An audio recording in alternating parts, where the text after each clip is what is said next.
Hello friends, welcome to my YouTube channel the learning dose. Friends, आज का जो हमारा वीडियो होने वाला है फ्रांस की क्रांति पे होने वाला है। फ्रेंड्स, तो आज का जो हमारा वीडियो, इसमें हम लोग नोट्स के थ्रू से इस वीडियो को देखने वाले हैं, जो हमारा इतिहास का चैप्टर 1 है। तो फ्रेंड्स, अगर आप चैनल में नए हैं तो चैनल को सब्सक्राइब जरूर कर लीजिएगा, बगल में बेल आइकन होगा, आप उसे भी प्रेस कर लीजिएगा। तो चलिए वीडियो को शुरू कर। 1774 में क्या हुआ था कि बोर्बन राजवंश के एक 20 वर्षीय युवा लुई 16वां फ्रांस के सिंहासन पर चढ़े थे।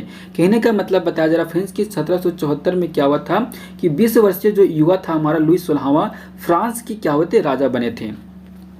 इसके बाद यहाँ पे बताया जा रहा फ्रेंड्स कि जो खाली खजाने से उनका स्वागत किया गया, मतलब कि जब ये राजा बने तो उस समय पूरा उनका खजाना था पूरा खाली था। फ्रांस उस समय क्या था, भारी कर्ज में डूबा हुआ था, बहुत ज्यादा इनके पास कर्ज हो चुका था। लगभग यहाँ पे देखिए फ्रेंड्स 2 अरब लीवर तक बढ़ गया था इनका जो कर्ज था, कितना, लगभग 2 लीवर हो चुका था। यहाँ पे बताया जा रहा कि खर्च को पूरा करने के लिए कर में वृद्धि अपरिहार्य थी, मतलब कि खर्च को पूरा करने के लिए क्या था। देखिए फ्रेंड्स, यहाँ पे बताया जा रहा है कि 18वीं शताब्दी के अंत के दौरान क्या हुआ था, फ्रांसीसी समाज के बारे में बताया जा रहा है कि फ्रांस के जो समाज था उस समय 3 स्टेट में बटा हुआ था फ्रेंड्स। पहला स्टेट, दूसरा स्टेट और तीसरा स्टेट। तो पहला स्टेट में हमारा पादरी लोग थे फ्रेंड्स, दूसरा स्टेट में कुलीनता, कहने के मतलब कुलीन वर्ग के लोग थे, और तीसरा स्टेट जो कि बड़े व्यवसायी, व्यापारी, अदालत के अधिकारी, किसान, कारीगर, यहाँ पे भूमिहीन मजदूर, नौकर आदि लोग थे फ्रेंड्स। तो आपको बता दूं फ्रेंड्स कि जो ये पहला स्टेट और यहाँ पे जो दूसरा स्टेट के लोग थे, इन लोग को कर देना नहीं पड़ता था। ओनली यहाँ पे तीसरा स्टेट लोगों को ही क्या होता था कि कर देना पड़ता था। तो आपको बता दूं फ्रेंड्स कि पहला स्टेट और जो दूसरा स्टेट के लोग क्या थे, मात्र 10% लोग ही थे, और 60% जो जमीन है इन लोग यहाँ पे कैप्चर करके रखे हुए थे। तो बचा कितना फ्रेंड्स, हमारा मात्र 40%। तो बता दूं फ्रेंड्स कि जो 40% जो था तीसरे स्टेट के पास था, और इन लोग लगभग यहाँ पे 90% लोग थे।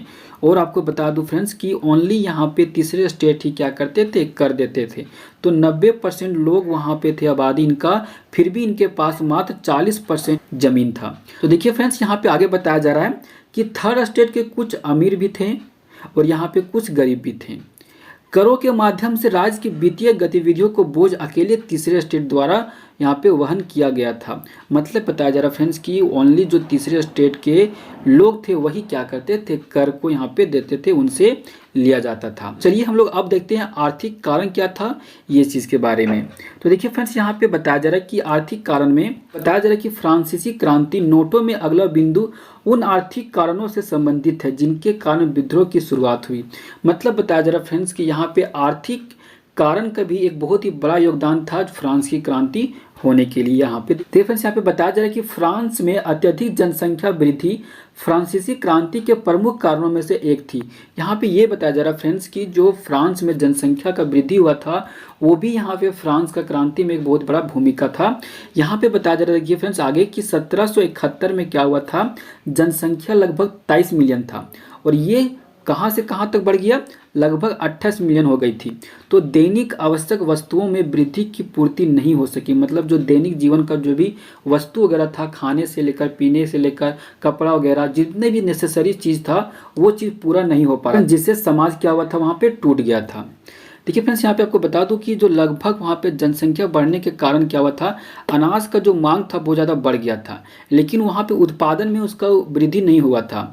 तो जिसके कारण से क्या हुआ, अनाज का दाम बढ़ गया। तो ये भी हमारा एक आर्थिक का बहुत बड़ा कारण है फ्रेंड्स। फ्रेंड्स, यहाँ पे बताया जा रहा है कि श्रमिक वर्ग को निश्चित मजदूरी पर नियोजित किया गया था।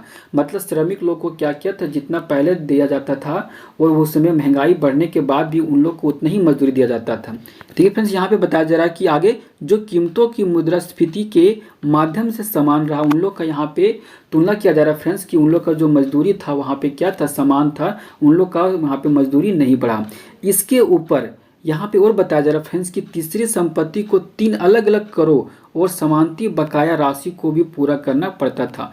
और यहाँ पे ये भी बताया जा रहा है फ्रेंड्स कि जो तीसरे स्टेट के लोग थे उन लोग को 3 तो कर देना पड़ता था, और यहाँ पे समांती बकाया जो राशि वगैरह होता था वो भी उन लोग को देना पड़ता था। मतलब कुल मिला के यहाँ पे तीसरे वर्ग के लोगों का जो दैनिक जीवन था, उन लोग का जो कंडीशन था बहुत ही बुरा हो चुका था।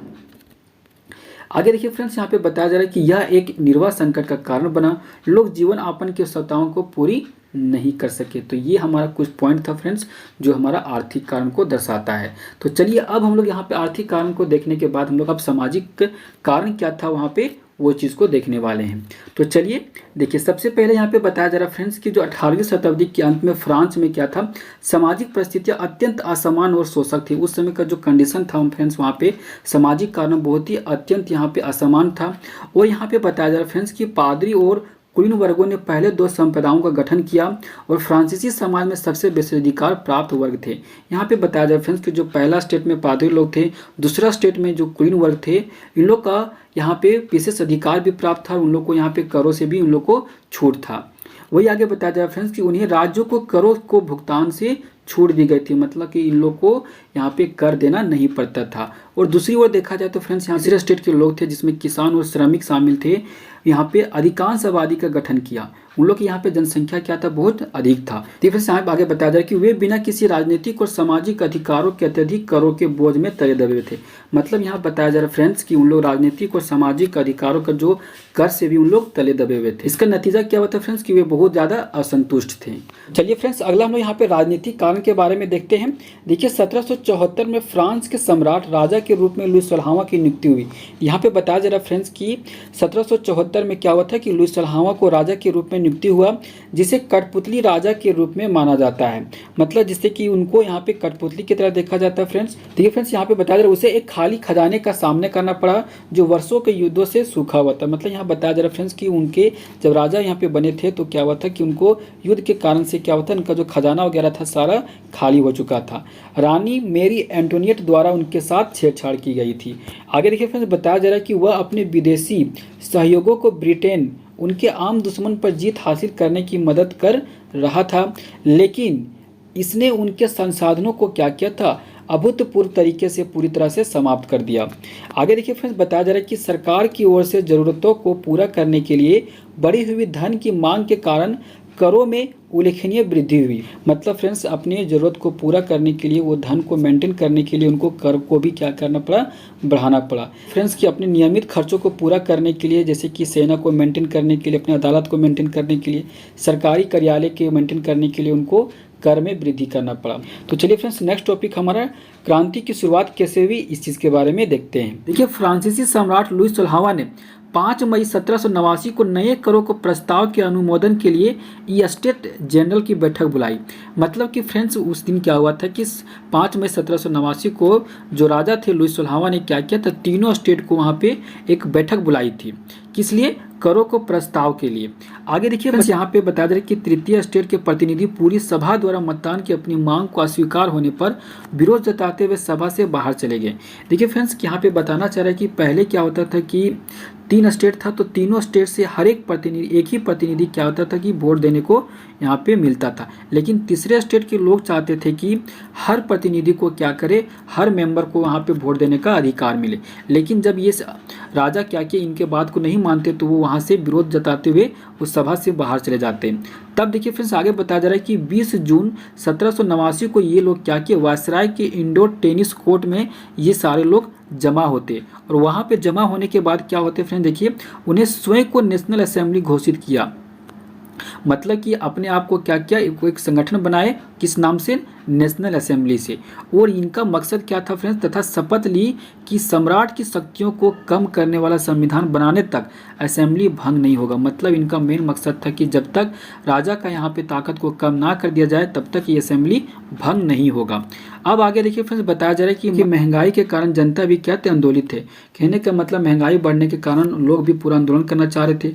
दूसरी तरफ सम्राट ने सेना को पेरिस में प्रवेश करने का आदेश दे दिया था। और यहाँ पे देखिए ऐसी स्थिति में क्रुद्ध भीड़ ने क्या किया था, 14 जुलाई 1789 को बस्ती का जो किला था फ्रेंड्स उस पर धावा बोल देते हैं और उसे नेस्तनाबूद कर देते हैं। मतलब उसको पूरा तरह से तोड़ फोड़ देते हैं। आगे देखिए फ्रेंड्स बताया जा रहा है कि अंततः लुई 16वां ने नेशनल असेंबली को मान्यता दे दी। कहने का मतलब फ्रेंड्स नेशनल असेंबली को क्या करता है, लुई 16वां अब उसको मान्यता दे देती है। और यह भी मान लिया कि उसकी सत्ता पर अब से संविधान का अंकुश होगा। जो भी उसका सत्ता था अब वहाँ पे क्या होगा, संविधान का अंकुश होगा। अब आगे देखिए फ्रेंड्स बताया जा रहा है कि जो 4 अगस्त 1789 की रात को असेंबली ने करों, कर्तव्यों तथा बंधनों वाली समानती व्यवस्था का उन्मूलन का आदेश पारित कर दिया। अब यहाँ पे जितने भी कर वगैरह का था असेंबली में कर्तव्य जो भी था, बंधन वाली जो समानता था, सबको क्या कर देता है, उन्मूलन करने का यहाँ पे आदेश पारित कर देता है। और यह भी पारित कर देता है फ्रेंड देखिए कि पादरी वर्ग के लोगों को अपनी विशेषाधिकार को छोड़ने के लिए विवश किया गया। मतलब कि जो पादरी लोग को जो विशेष अधिकार मिला था उसको भी अब छोड़ने के लिए बोला जाता है। तथा धार्मिक कर समाप्त कर दिया गया, मतलब धर्म के में जो भी उन लोग को कर देना पड़ता था वो भी अब खत्म कर दिया गया। तथा चर्च के स्वामित्व वाली भूमि जब्त कर ली गई। मतलब चर्च के लिए जो भी जमीन वगैरह रखा हुआ था फ्रेंड्स, वहाँ पे उसको भी क्या कर लिया जाता है, जब्त कर लिया जाता है। आगे देखते हैं फ्रेंड्स, अगला टॉपिक हमारा महिला क्रांति के बारे में। तो चलिए हम लोग महिला क्रांति के बारे में देखते हैं। देखिए फ्रेंड्स, यहाँ पे बताया जा रहा है कि शुरू से ही महिलाएं उन घटनाओं में सक्रिय भागीदारी थी जिन्होंने फ्रांसीसी समाज में बहुत सारे बदलाव लाए। मतलब कि शुरू से क्या बताया जा रहा है फ्रेंड्स कि महिलाओं का वहाँ पे योगदान था। तीसरी संपत्ति के अधिकांश महिलाओं को जीवन यापन के लिए काम करना पड़ता था। देखिए फ्रेंड्स, बताया जा रहा है कि जो तीसरे स्टेट के महिलाएं लोग थे उनको अपने जीवन यापन करने के लिए क्या करते थे, अमीरों के यहाँ पे काम करना पड़ता था। उनकी मजदूरी पुरुषों की तुलना में कम थी। मतलब कि उनका मजदूरी जो भी था फ्रेंड्स, उनका मजदूरी जो पुरुष के तुलना में बहुत ज़्यादा कम दिया जाता था। महिलाओं ने अपने हितों पर चर्चा करने और आवाज़ उठाने के लिए अपने स्वयं की राजनीतिक क्लब और समाचार पत्र शुरू किए। अब देखिए, जब उन लोग का प्रॉब्लम होने लगा तो महिलाएं लोग भी क्या किए, अपनी आवाज़ को उठाने के लिए राजनीतिक क्लब वगैरह बनाना शुरू कर दिए और अपना समाचार पत्र वगैरह भी शुरू कर दिए। उनकी मुख्य मांगों में से एक थी कि महिलाओं को पुरुषों के समान राजनीतिक अधिकार प्राप्त होना चाहिए। फ्रेंड देखिए, उन लोग का जितना भी मांग था उनमें से एक मांग था कि महिलाओं को भी क्या करना चाहिए, पुरुषों के जितना राजनीतिक अधिकार प्राप्त होना चाहिए। फ्रेंड देखिए, इन लोग कहने का मतलब कि उन लोग को पहले वोट देने का अधिकार नहीं था, तो वो भी क्या चाहते थे कि महिलाओं को भी क्या करे, वोट देने का अधिकार मिले। आगे देखिए फ्रेंड्स, बताया जा रहा है कि महिलाओं की स्थिति में सुधार के लिए कुछ कानून पेश किए गए। उनका संघर्ष अभी भी दुनिया में कई हिस्सों में जारी है। देखिए फ्रेंड्स, यहाँ पे बताया जा रहा है कि महिलाओं की जो स्थिति में सुधार करने के लिए बहुत सारे कानून वगैरह भी बनाए गए हैं। और यहाँ पे बताया जा रहा है फ्रेंड्स, उनका जो संघर्ष था अभी भी पूरा दुनिया में कई हिस्सों में क्या अभी भी जारी है। तो फ्रेंड्स, आई होप आपको ये वीडियो अच्छा लगा हो। फ्रेंड्स, अगर आप चैनल में नए हैं तो चैनल को सब्सक्राइब जरूर कर लीजिएगा, बगल में बेल आइकन होगा उसे भी प्रेस कर लीजिएगा। मिलते अगले वीडियो में, तब तक के लिए जय हिंद, जय भारत।